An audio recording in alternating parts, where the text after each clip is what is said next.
What's going on, guys? Okay, so today I want to talk about meal prepping and some tips that may potentially be helpful for some of you guys. So a lot of people, they're interested in getting into nutrition, dialing in their diet. Maybe you're working with me as a coach, maybe you got my ebook, you're watching the content here, but a lot of you guys reach out to me, or my clients will reach out to me and they'll say, man, do you have any tips for me just for meal prepping? For a lot of people, that can be a bit of a roadblock, right? When it comes to getting on a diet plan or a nutrition protocol or whatever, one of the unfortunate realities is that it comes with a level of inconvenience, right? You're having to take more time out of your day preparing food, cooking food, being more conscientious about all these things, and people can get overwhelmed by that. They don't know where to start. They find themselves spending hours and hours prepping food, which just eats into their schedule. It makes it just logistically impossible, and then that ends up being the roadblock that keeps them from following a diet plan, which is not something I want. Now, over the years, working in football strength and conditioning, where I'm working crazy hours, and right now I'm a business owner, I got the podcast, I got the YouTube, I've got a ton of clients, I am very busy. So optimizing my time and being very efficient with my meal prep is huge for me. So here are a few tips that I've picked up along the way that have been effective for myself in just cutting down on some of the time and effort required for cooking. Now, is this gonna just completely alleviate all the time? And no, there's still going to be a time investment. This isn't just gonna solve everything, but here are a few tips that may make things a little bit more logistically easier for you. So number one, and this may seem a little bit obvious, is invest in some cheap Tupperware. Okay, you go to Walmart, you go to Target, you go to the grocery store, just get you a big pack of good sized Tupperware, and that's gonna set the stage right then and there. There's nothing worse than you're trying to pack food and bring some into work and you just don't have effective receptacles to actually put the food in. So first things first, just get some good cheap Tupperware and get something that is sized appropriately. If you're having to squeeze a bunch of Tupperware into a cooler, go with the thinner, more low profile options. If you're mixing up bigger meals, I kind of go with these bigger, deeper Tupperware so I can get everything stirred up. But anyway, I found that the number one way to cut back on meal prep time is finding ways to make the cooking itself hands off. So, a lot of you're spending time on the grill, you're spending time on the stove top, in the oven, and that's a very hands-on process, right? If you got something on the stove, you got something on the grill, you have to monitor it, right? You can't be distracted. You have to be there. You've got to prep the grill. You got to, prep the pan. You got to be there with the spatula and all that stuff. A couple tools that I like to use that eliminate that. Number one is going to be the crock pot, the slow cooker. I have found this is the single easiest and most effective way to make meat in bulk. And again, it's a totally hands-off process. So I found that cooking proteins, that tends to be the most time-consuming variable when it comes to your diet. So I'll use the crock pot and I'll just do it once a week. I'll get a big batch of chicken. You just go to the store, you get the, the big sleeve of chicken breast, or you can get, a big London broil or a top sirloin, something like that, whatever meat you're going with, and just get enough for the week. And then before bed, I just put it in the crock pot, I submerge it in water, and whatever seasonings I might want to add to it, I'll throw in some seasonings. Hell, you don't even have to do that. You can just season it after it's cooked if you want to make that even easier. But the point is, fill this up with meat, submerge that in water, and then I just turn this knob, I set it on low, boom. My process is done. I go to bed. This thing is going to slow cook overnight, and there's a big window of time where you can cook it, right? If you have something on the grill, it's got to be pretty precise. Whereas with this, you can slow cook it for 8 hours, you can slow cook it for 9 hours, you can slow cook it for 12 hours. So there's a big grace period where you don't have to be precise with your timing. And again, you just turn a knob, go to bed. When you wake up in the morning, if you put chicken breast in there, you'll have the most tender, fall apart chicken. You poke that thing with some tongs, it just falls right apart, which makes it super easy just to shred up, and then you can portion it out, put it in your Tupperware containers. So I think the crock pot is a super underrated tool for just hands-off cooking and the ability to do things in bulk. And then you can line the inside of the crock pot with a liner, so when you're done cooking, you just strip the liner out. You don't even have to wash the thing. So this is huge for me when it comes to making meat in bulk. The other hands-off tool I like to use is going to be the rice cooker. So I like utilizing a lot of white rice in my diet plans. And this is another simple, add it in, add water, click a button, walk away, you're done. So literally, I'll just, however much dry rice I need to add, I'll put it in here.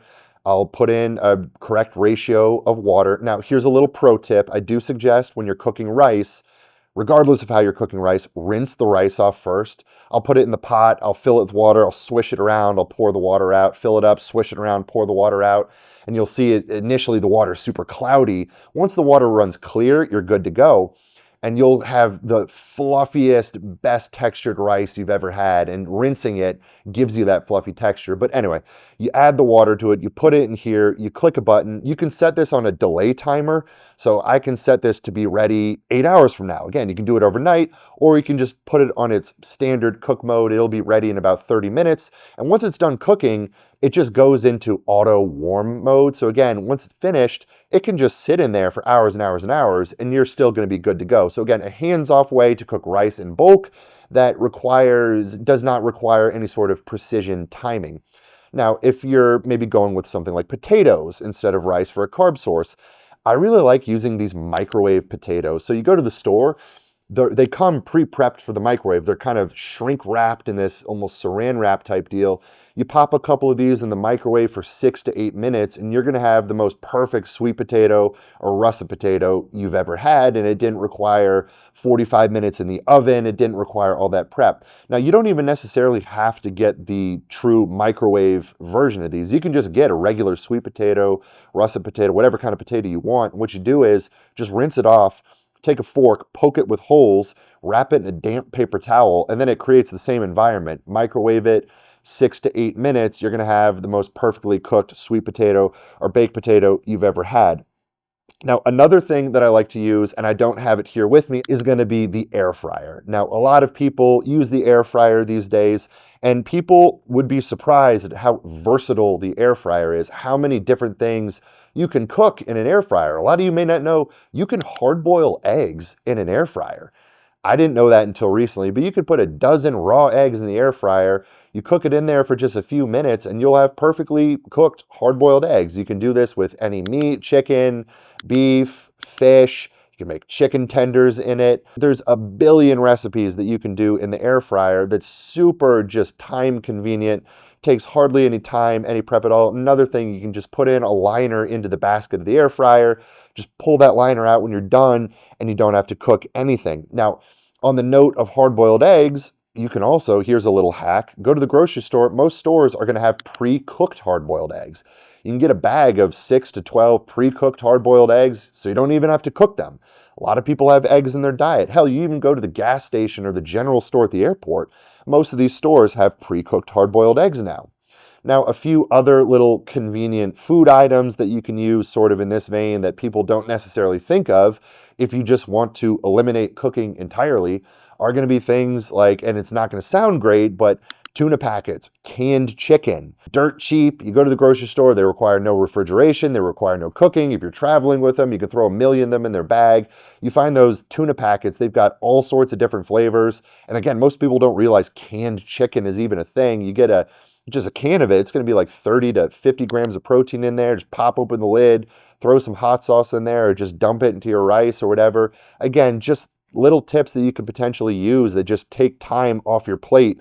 No pun intended. Now, sometimes heating up your food can be another roadblock. So meals that can be good served cold. Now, if you're a psychopath like me, I actually enjoy eating chicken and rice or beef and rice cold for whatever reason. And I found that if I add a little bit of a dollop of plain non-fat Greek yogurt, it's kind of like a sour cream, and you can add in some mustard and hot sauce, gives it some moisture, and there's a creaminess to it that I like. But if you're a normal person, making like a Greek yogurt parfait is a great meal. It's easy to make and tastes great served cold, so you don't have to worry about finding a microwave or heating something up. You know, I'll just do Greek yogurt, and you can throw in some regular fruit, you can throw in some dried fruit, you can throw in some nuts, you can throw in some granola, make it kind of a parfait, add some honey. You can take whey isolate, stir it into your Greek yogurt. If you've never tried that, stirring whey isolate powder into a Greek yogurt, makes this really good fluffy pudding texture, and I'm addicted to that stuff. So that's an example of a meal you can make easily,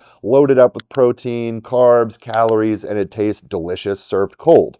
Now, another thing, I'd be remiss if I didn't mention this. I'm infamous for doing this, and I'll drop either a link or a overlay of an Instagram post I made on this. The chicken shakes. So when I was working in football strength and conditioning between coaching lifting groups, I would often have like 2 minutes to get a meal in, and I'd eat a lot of food. I had to stick to a diet plan. So I would literally blend my chicken in water in a blender and drink it. And lo and behold, it tastes just kind of like chicken soup. So that's always an option that I'm just going to put on your radar. Now, if you prefer a little bit of a less aggressive liquid meal, one other thing that you can make, and this is a concoction I like to make, is going to be a smoothie or a shake. And, I want to build it out to be basically a meal replacement. And instead of using a meal replacement powder that's going to be loaded up with crap and expensive, what I'll do is I'll take oats. I'll just get a big can of Quaker 1-minute oats. And a little hack here, if you're going to use oats in a shake, is grind the oats up front, put them in a bullet blender, a Ninja blender, a dry one so they don't stick to it, and grind up the oats, kind of make them into a powder or into a flour, and those oats will actually dissolve into a shake and make a really nice texture, as opposed to if you just put, whole oats in, they're going to sink to the bottom and be lumpy and all that. But I'll grind up the oats, and then from there, I'll add in either like a Fairlife milk, maybe a scoop of almond butter, or just some PB2, maybe throw in some honey, some frozen fruit. And the frozen fruit, if you're making a smoothie, can act as the ice in there. Maybe use a scoop of whey isolate, or maybe you use some Greek yogurt in there as well. You can build it out however you want, but grinding up the oats to be that carbohydrate base is a nice little hack, because a lot of times people are making a smoothie and they don't really know what to use as a carb source, right? They don't want to just load it up with fruit and honey and other sugars. So that's one little hack that you can potentially utilize there. So anyway, guys, if you have any more tips or ideas, feel free to drop them in the comments. I'm sure it could be helpful to other people here, but I just wanted to get on here, just give you guys a few quick examples of just kind of hands-off, easy meal prep ideas that you can hopefully incorporate into your life and help you stick with your diet plan. So anyway, guys, if you're enjoying the content, I encourage you, hit that subscribe button. Helps me just grow the channel. You can stay tuned for episodes of the Hammer and Chisel Performance Podcast dropping here on YouTube, on Spotify, and Apple Podcasts every Tuesday. And you can find more of me at my website, hammerchiselperformance.com. You can find me there for my one-on-one coaching services, my ebook, Dialing in Your Nutrition, a comprehensive manual for setting up your own diet, which is going to cover every goal there is: fat loss, muscle gain, gut health, building the metabolism, meal timing, supplementation, all that good stuff. I encourage you to check that out. And then you can find my training programs. You can find my training community, Team Hammer and Chisel. There's a $28 a month membership. You get ongoing weekly programming from me. But anyway, enough of the plugs, guys. I really appreciate all the support you've been giving the channel, been giving the podcast. You make my job fun, and this is why I love what I do. So anyway, guys, we'll catch you on the next video.